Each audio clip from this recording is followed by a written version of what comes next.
Good afternoon, everyone. Just as introduction, myself and Carla, as she said, are project co-directors. So for those of you who are new to the San Francisco Tech Council, it is a multi-sector initiative here in San Francisco that serves as the de facto community table around which government, community, industry, and consumer organizations gather to collaborate on advancing digital inclusion in the city for older adults and adults with disabilities. And so for today's agenda, we're very pleased to have Scott Adams join us today, and he's no stranger to many of you, having been a member of the Tech Council a few years ago. But now he's moved on to a very exciting position at the state level to be the Deputy Director for Digital Literacy and Broadband. So we've invited Scott here today to just share some information about what the current state of the new legislation is in terms of some of the kind of planning and actions that we can expect to come from the $6 billion broadband legislation that Governor Newsom signed in July. And we've also invited LaChaux, who is San Francisco's Digital Equity Officer or Manager, and he sits within the Mayor's Office on Housing and Community Development. So he will moderate today's discussion and also maybe provide some perspective on San Francisco and broadband issues. So I'm going to hand over to you now, Ray, and thank you for moderating today, and let you take over. Well, thank you. It's a pleasure and a privilege, and good afternoon, early evening to you, everybody. I think we're in for a delightful treat. Scott Adams, I know he has a lot on his plate right now. For him to carve out this time to kind of talk to us about, explain things in layman's terms and give us an idea of, what, the funding that looms large, where it's going to go, and what can we expect. So we're really fortunate to have you here, Scott, and to be able to share your time. Just kind of, I don't want to steal your thunder, Scott, but I just wanted to kind of go briefly over your bio in like 60 seconds because we're almost at 4:40. But Scott, the California Department of Technology welcomes Scott as its new Deputy Director for Broadband and Digital Literacy, a critical role in the push to provide broadband equality throughout California. Governor Gavin Newsom, also former mayor of San Francisco, appointed Scott on April 9th.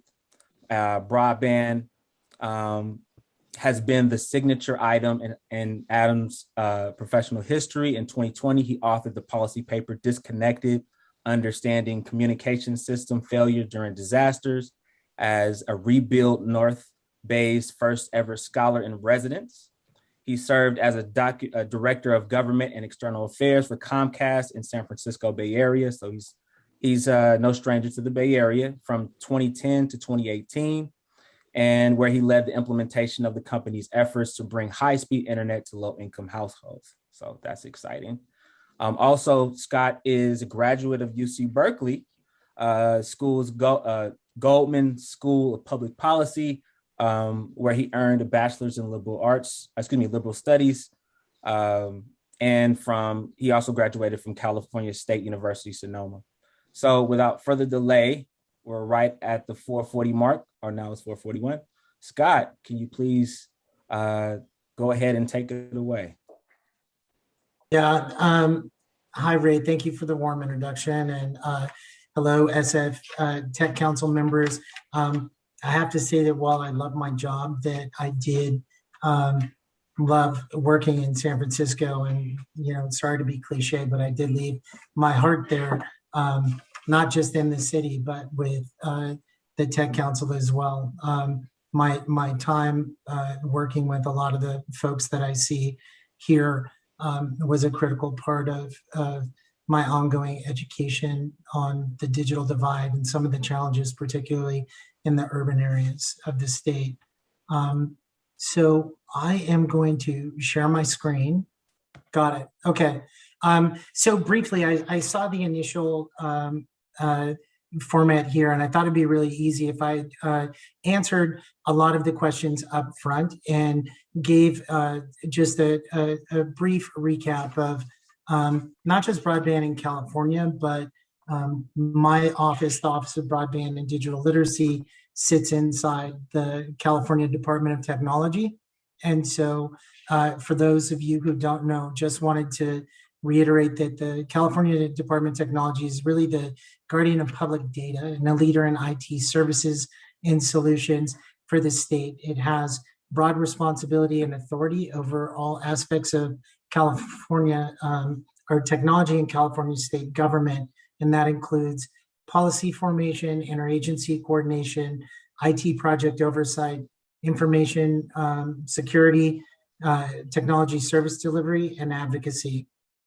And so my office, the Office of Broadband and Digital Literacy, is that echo coming from me? Okay. So the Office of Broadband and Digital Literacy sits inside the Department of Technology, and it has a couple of responsibilities. The main is to really interact with the statewide ecosystem of stakeholders dedicated to closing the digital divide, supporting and monitoring the work of the California Broadband Council, which is also includes the supporting the implementation of the governor's Broadband Executive Order and the Broadband for All Action Plan. And now in the wake of Senate Bill 156 and the great, investment that the legislature and the governor have made in broadband, having a significant role in the development of the statewide open access middle mile network to enable last mile service. I would be remiss if I didn't speak about the Broadband Council some. It is a 12-member council established in 2010. It's comprised of a number of state agencies to really promote the deployment of broadband service in underserved areas as defined by the PUC and promote broadband adoption throughout the state. Here's a chart here, but really it consists of the Department of Technology, PUC, Department of Emergency Services, the State Superintendent's Office, Department of General Services, the Secretary of Transportation, the California Emerging Technology Fund, state libraries, Food and Ag, and the Governor's Tribal Advisor. It also has two members, two legislative members, one from the Senate and one from the Assembly.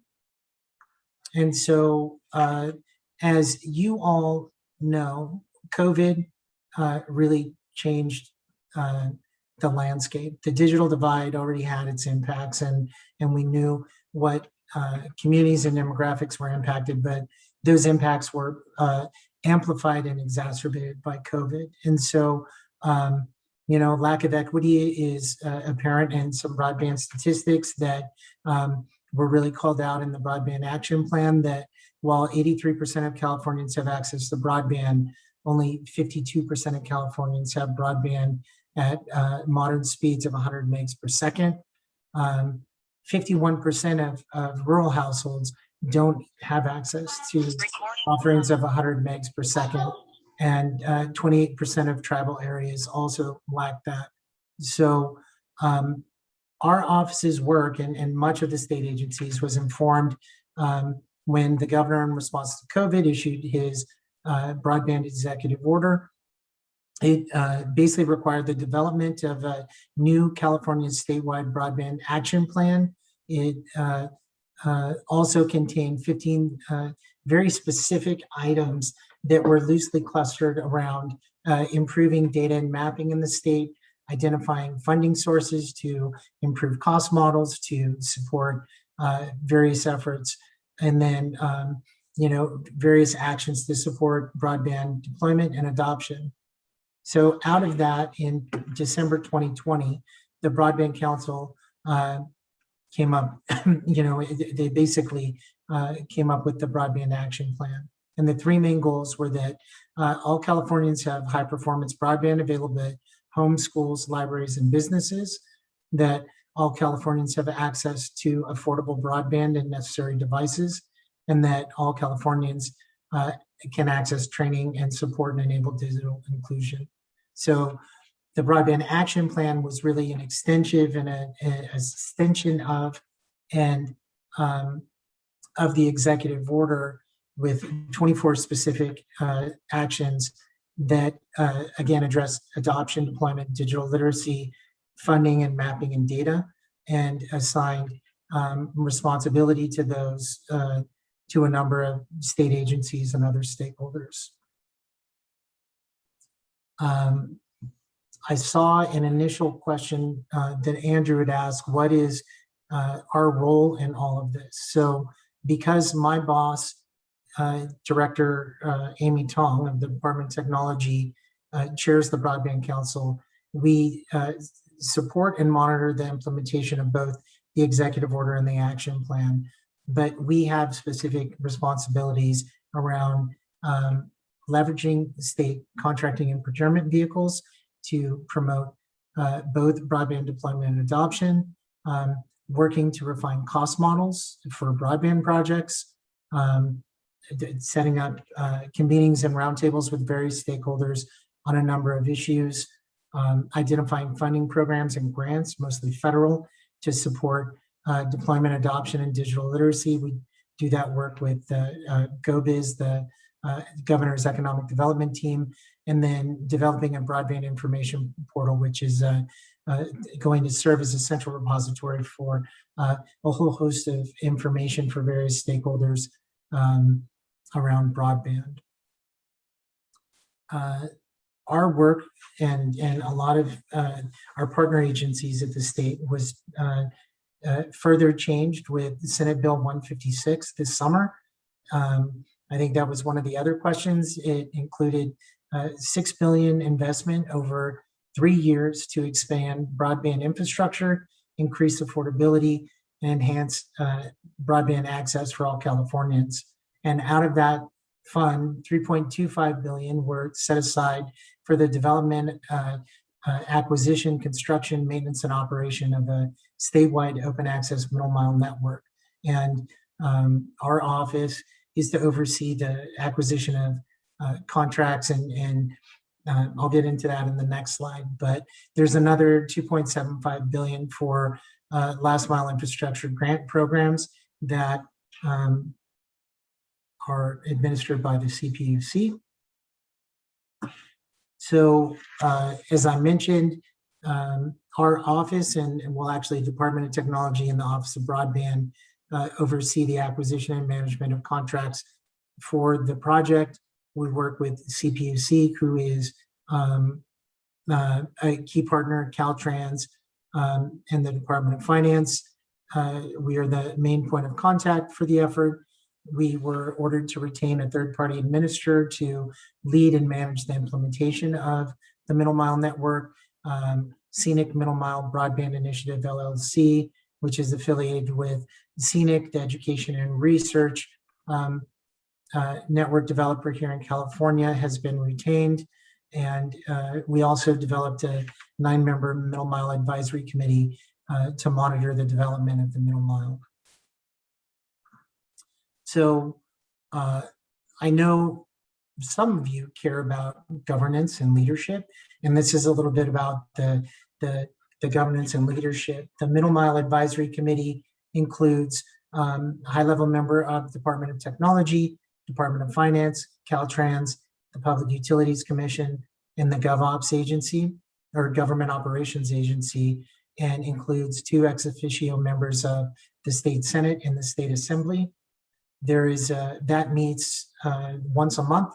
We've had 2 meetings thus far, and there's some information here. I know as you seek information, we'd love to have you add your names to the stakeholder list for the Middle Mile Advisory Committee and the Broadband Council. But it's a great public format to be informed on the progress the initiative is making. The actual work itself is done by our business partner working group, which contains the staff level folks from the Department of Technology, the third-party administrator, Department of Finance, Caltrans, and the Public Utilities Commission, and then the program oversight and funding reporting, which is comprised for the Middle Mile effort significantly of federal funds and has tight timelines. The oversight entities, Department of Technology and Department of Finance. I don't know how many of you have read Senate Bill 156, but to give you a sense of the responsibilities, we've talked about Department of Technologies, which are really program and fund management and reporting and oversight, retaining the third-party administrator, and then in collaboration with the third-party administrator and the Public Utilities Commission to facilitate high-speed broadband access through last-mile connectivity throughout the state. The Department of Finance is an oversight partner, and they lead the reporting to the federal government. The Public Utilities Commission, they are in public comment right now on information about middle mile locations and where they're needed. They provide data to identify un- and underserved areas, facilitate public comment, and will recommend network placement to us.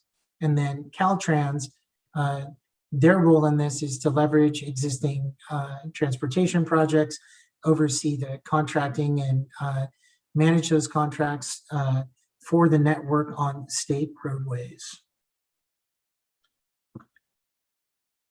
To right out of the gate, the collective working group had established guiding principles that would govern our approach and actions on developing the middle mile network. The first of which is to provide affordable, open access, middle mile broadband infrastructure to enable last mile network connectivity throughout the state. The second one is to build the network expeditiously, leveraging existing infrastructure networks and construction projects where feasible. And the third is to prioritize connectivity in unserved and underserved communities, including to community institutions. I know I threw a lot of information out there. I will make this slide deck available to you folks, so hopefully you weren't taking notes. Embedded in here are some important links and resources to the Broadband Council and the other initiatives that I mentioned, and to the PUC and their public comment process. So I will stop sharing. Thank you. Thank you for that, Scott. That was an excellent overview. It definitely clarified a lot of topics for me, and because I know there's a lot of new legislation coming out, and kind of synthesizing it and breaking it down into bite-sized pieces is so important for folks to understand. So thank you for that. I looked at the guiding principles section, and I couldn't help but think about San Francisco, right? What can San Francisco expect in terms of support for its efforts to close the digital divide for certain target populations, like older adults, disabled adults, underserved communities of color? What can we expect? So can you clarify I understand the question, but when you say what can San Francisco expect, what do you mean by that? So we have the $6 billion investment for infrastructure. And of course, that's supposed to be allocated a certain way. Generally speaking, a lot of this money, a lot of the infrastructure money as it pertains to broadband is supposed to serve rural areas.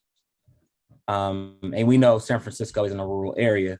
And I'm just thinking it might be early in the game to determine, how much San Francisco is going to get. But once we do get whatever sum of money, what would be your recommendations on how we spend it and how we go about closing the digital divide?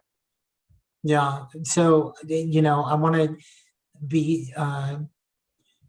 I want to speak to the things that the Department of Technology and the Office of Broadband are working directly on. And I would say that on the middle mile network, the preliminary locations that the CPUC has put out there and is soliciting comment on, the first thing that I think San Francisco is doing everything right. I saw the City and County in San Francisco submitted public comment on the initial locations, which is going to be critical. Is so any decision making for where infrastructure is, and if you look at the preliminary map, the initial suggested locations are throughout the state in many different areas. So I would kind of answer the question a little differently. Is that San Francisco needs to do as it always does and continue to advocate for itself and to use the granular knowledge that it has about the community to help inform the decision-making process on the middle mile network and where those locations and infrastructure and segments are needed to enable last mile connectivity and service for un and underserved areas based on speed availabilities. So I think that's a key piece. The second piece is that there's $2.75 billion that was allocated for last mile grants, and the CPUC is administering those. I've included a link here. There's if it's not out right now, it's going to be out imminently, but the scoping memo and request for comment on a couple of the different buckets of last mile funding. So I think it's going to be critical for San Francisco to to track those and provide feedback and information on how those last mile grants and awards are developed and dispersed. Thank you. Thank Nope. you. I think Carla has a question. She has her hand raised, and I have a couple other questions before we go to Q&A in the next, I think, 10 minutes. Right. Yeah, just one thing, and then I think Brian has his hand up as well. I was just wondering, for the people online who may not be immersed in this on a daily basis, if you could just describe what middle mile is and last mile is, just to make sure that we're all on the same page. Thank you. Yeah, well, so I will give you the layman's.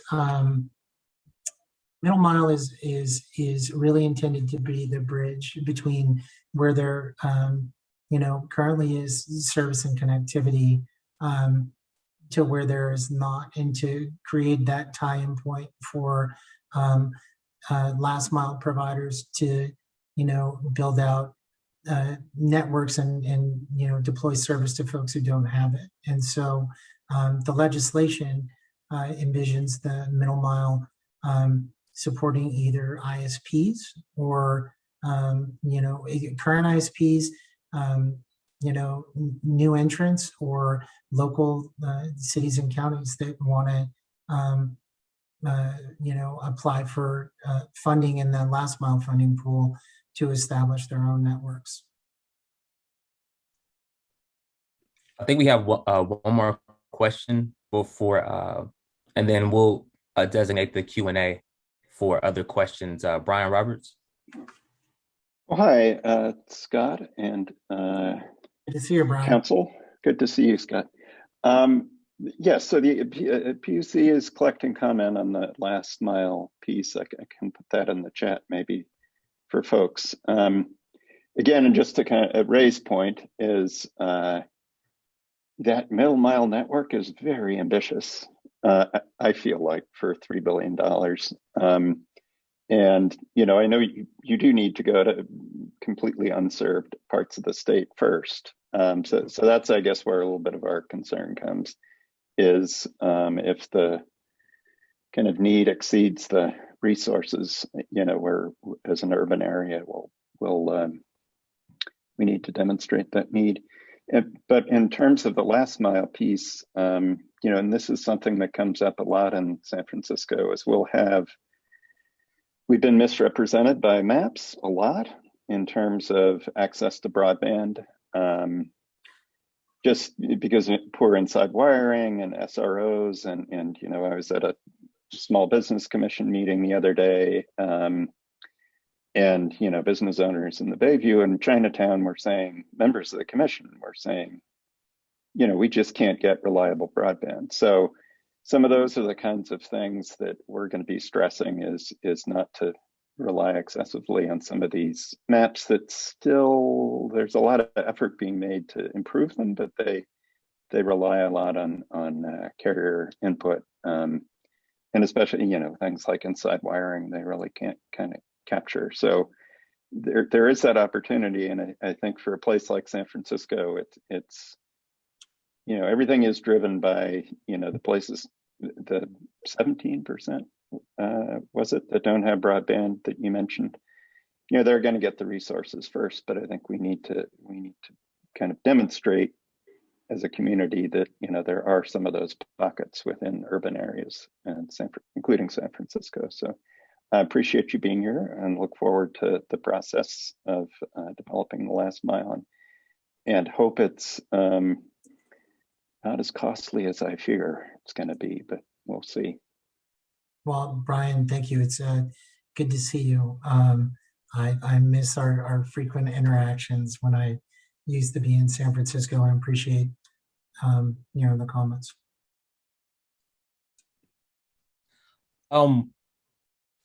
I have a question about coordination of funding, federal and state funding. Now, in addition to the $6 billion, there's, I think, countrywide, there's supposed to be about $65 billion supposed to be spent on infrastructure. What can we expect? Like, what do you anticipate your role will be in, the allocation of that funding, and how would it complement the existing funding? Well, it's a great question, because the $6 billion through Senate Bill 156 was really, largely specifically targeting infrastructure. The various funding that's coming out of the federal government is also, focusing on infrastructure. And I'm trying to think of the best way to answer this for you, Ray, is that it's one of the challenges and opportunities we have is how to, move forward on all the different efforts that we're doing, and to make sure to look up and capture and leverage all of the funding programs and opportunities there are at the federal government for the needs here for the state. And so part of that is the work that we're doing with, GoBiz, the Governor's Economic Development Office, is like developing a fairly comprehensive database of all of the existing federal and state programs that are out there. And we've got folks working on that to really break it down that, these are for infrastructure, these are for broadband adoption, these are for digital literacy, and then putting them in a usable format, both through GoBiz's channels and, on the Broadband for All web portal that we're developing to support stakeholders like local cities and counties, schools, libraries, nonprofits. I think the one piece that I continue to advocate for is a greater focus on the broadband adoption and the digital literacy piece. I mean, the infrastructure is critical for all of the reasons that Brian just listed out, but there also needs to be that constant, some allocation of resources and attention to continue to work on broadband adoption and digital literacy as it relates to devices or training, et cetera. I think I have one last question before we transition to the Q&A session. You just talked about digital literacy. We have we have representatives in this meeting right now who are strong proponents of digital literacy. Needless to say, what is the state's approach, methodology, plan around digital literacy and getting folks who need that information, need that training like yesterday? Well, as you can see in the governor's executive order and the broadband action plan, it's a priority. The state is focusing as much as we can to help, gather resources to support local digital literacy efforts, to convene stakeholders, to learn and share best practices, digital inclusion plans, digital equity plans. We're working with the California Department of Aging, who met with a subset of this group here, to really learn from the work that the SF Tech Council is doing in terms of identifying the needs of older Americans and disabled folks. So, there's a lot that we can do as a convener at the statewide level. It's an identifier of resources, doing some matchmaking and really setting the tone in some ambitious, intentions for digital literacy. But a lot of that work has to be done in partnership with the locals, because locals are in charge of their own jurisdictions and their own programs. And so, I'll stop there. I'm dealing with some background noise information, so background noise situation, and so bear with me.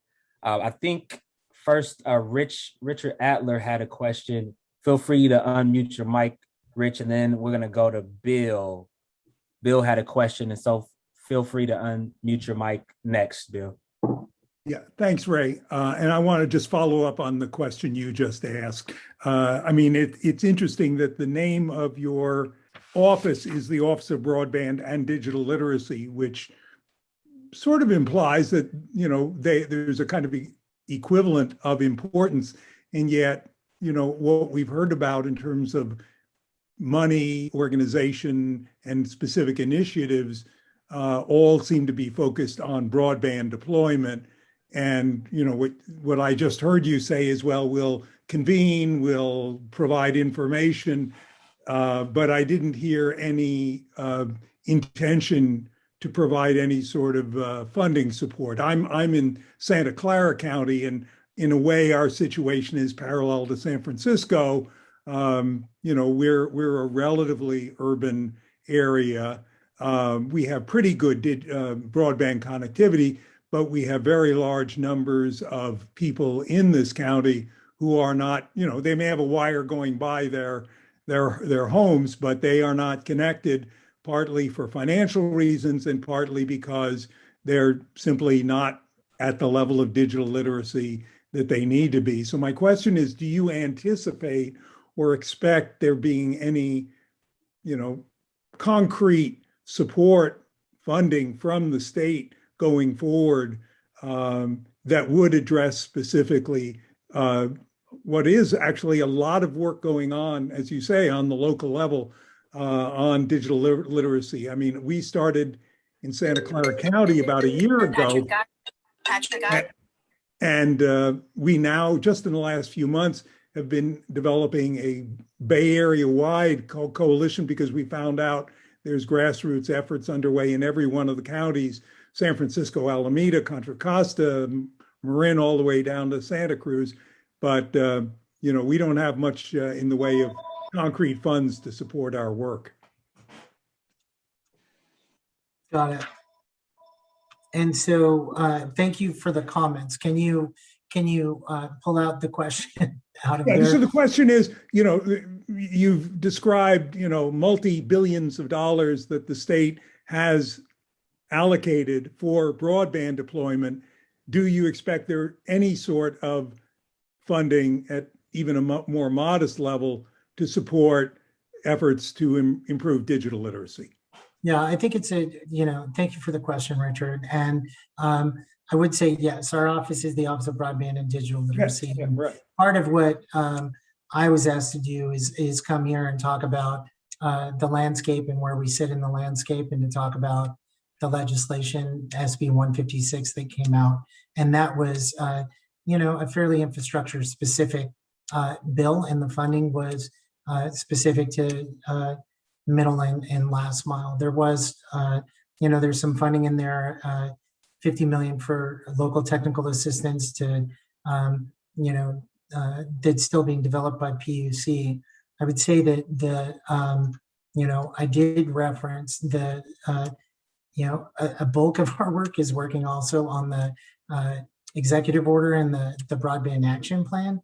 And so we are, and our other agencies are committed to identifying funding and helping California get its fair share of funding, not just on the infrastructure side, but on the digital literacy and the broadband adoption side. A couple, I mentioned the work that we're doing with, the California Department of Aging, is they look at how they can really start addressing,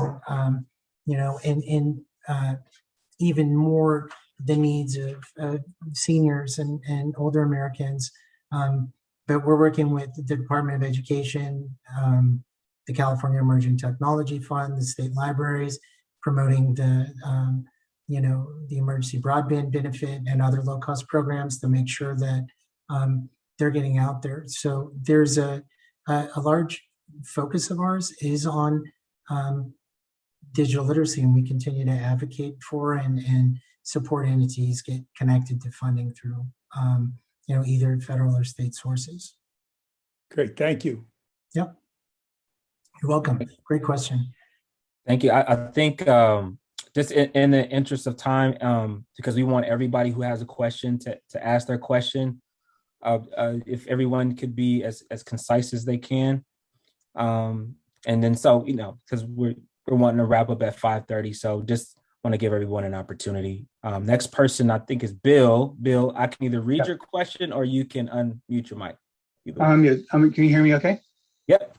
Okay, great. Quick question, well, two questions, and I'll try to be brief. One is that I work for the CPUC, I work under the CSF program, and they have a digital literacy component. I was wondering about, is there some cross efforts on digital literacy and digital inclusion, because there's a grant program through the CISF, through the CPUC.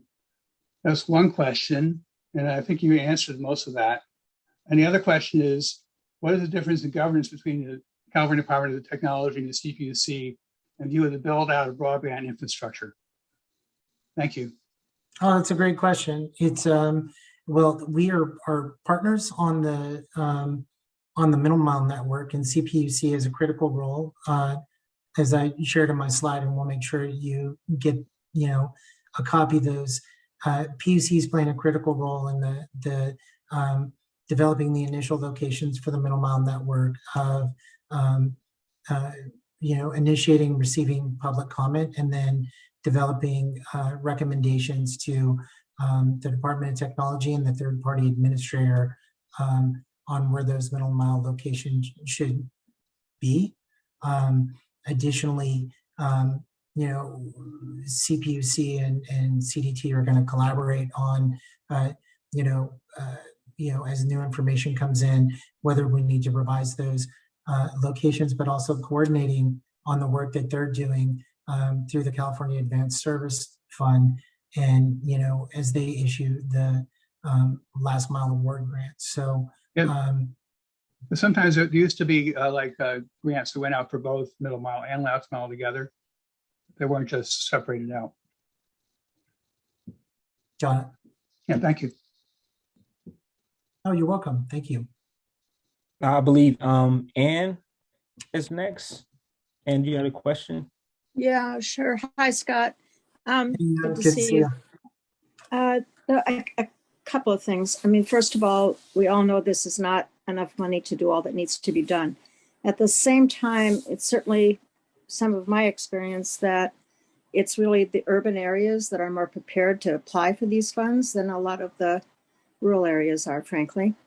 And so, which is sad, frankly, because anyway, we all know why. So if in fact rural areas are not as prepared to make an application, will there be a little bit of change of focus? That's one thing. And the other is, I know you've only been there a short time, but sometimes when there's these big initiatives and there's so much need, we see more happen after right? That more dollars start to flow because there becomes a recognition in certain communities, especially that they weren't ready and they didn't have a chance because they needed to be ready and they weren't. Do you see that as a possibility? More dollars flowing at a future date, given how this all works out this time? I'm not making you look into the looking glass, but just trying not to anyway. I would say yes. And I think specifically at the federal level, there's a number of different, agencies and programs that have funding out there. Just today, the Treasury's capital projects, I saw, disperse the distribution of money that was going out to states. So I do think so. I think it all is going to, shake out at a higher level on the federal side. Mhm. But I think there's it's hopeful given the current administration and their priority on, all elements of broadband that there will likely be more funding.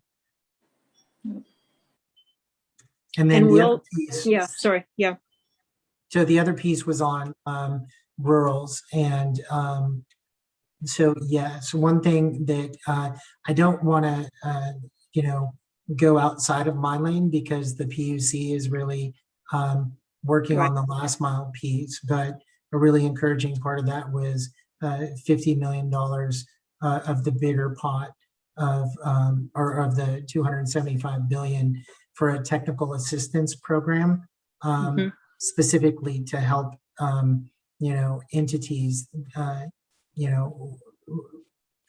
with technical assistance. And so I think that they are going to be, if they haven't already, coming out with a scoping memo and a public comment process on that, but and then developing that closely. But even aside from that, we're working with other entities and partners. California Emerging Technology Fund is working really hard with folks, consortia across the state, and trying to provide technical assistance in ways they can, both in-house and through contracted resources. So it's a big focus. I'm glad you asked about it, and I think there's potentially going to be more attention made on that in the future. Thank you. You're welcome. So I know we have about 10 minutes left before we wrap up. While we have Scott here, if anyone else has any burning questions, please ask. We've had some great questions asked. Any other questions we have for Scott while we have him?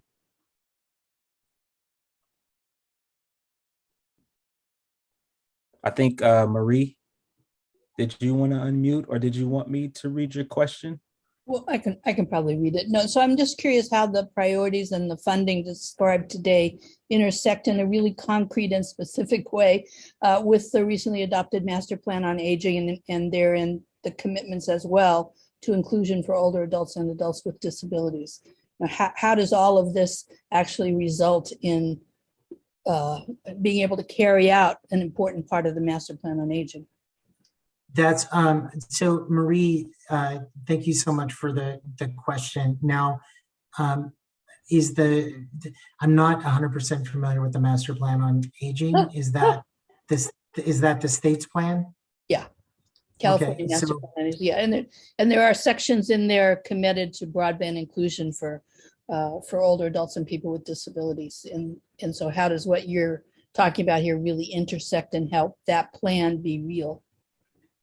Got it. Well, as you know, we've, met with the folks at the California Department of Aging, and we're working with them as they staff up and trying to share some of the learnings that we brought. I don't specifically want to answer a question on the master plan because I haven't read it. But more broadly, what I would say is that you know, this is a big initiative. There's a big push. We've got federal and state leadership and policy and funding all aligned to support this. The infrastructure piece, which I came here, you know, to speak about, is an important piece of that. But as we know, it's all about increasing the reliability, well, the access, the reliability, and the affordability of service. And you know, the total package of the action plan and the Broadband Council and their work and our other agency partners is to look at the full life of that equation. So it's not just about the connectivity. It's about making sure people are using the connectivity, that they have the devices and they have the training. And so, you know, that is the broader focus. And seniors, as all Californians, are an important part of that plan.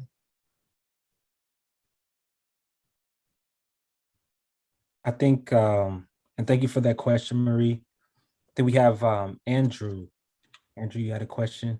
Yeah, hi, Scott. Andrew Broderick here. Thanks for the presentation. You mentioned, you know, the stats underscoring the kind of lack of equity, and at the same time, people have brought up here, maybe there's some kind of limited resources to address all needs. So I'm just curious to know what criteria outside of the broadband access or quality issues would be used to determine or prioritize underserved areas that would benefit from some of these funds. You know, are you looking at demographic issues? Are you looking at other criteria that would be part of that selection process? It's a good question. It's, you know, being developed with input from the public, but as it relates to the legislation, it's, you know, on and unserved areas, regardless of location, and it's really based on availability of speeds at 25.3 and the reliable, and that's, you know, initially, but then the public comment that's coming in will further inform the criteria. Okay, great. And sorry, I did just have a second question. You mentioned some of the last mile dealing with some organizational infrastructure. Are there particular sectors that you might be prioritizing, like healthcare or other kind of education, workforce kind of related kind of aspects in terms of some of that infrastructure? Yes. I'm sorry, my daughter is ringing me. Okay. So here's what I would say is that the focus is on, you know, the un- and unserved populations across the state, but with consideration to community institutions. And those are outlined in the, you know, SB 156. So, and when you look at the values espoused in the executive order and the action plans, it's, you know, residents, homes, schools, businesses, and acknowledging that healthcare is a major, you know, need for folks and to be supported by broadband. Great, thank you, thanks.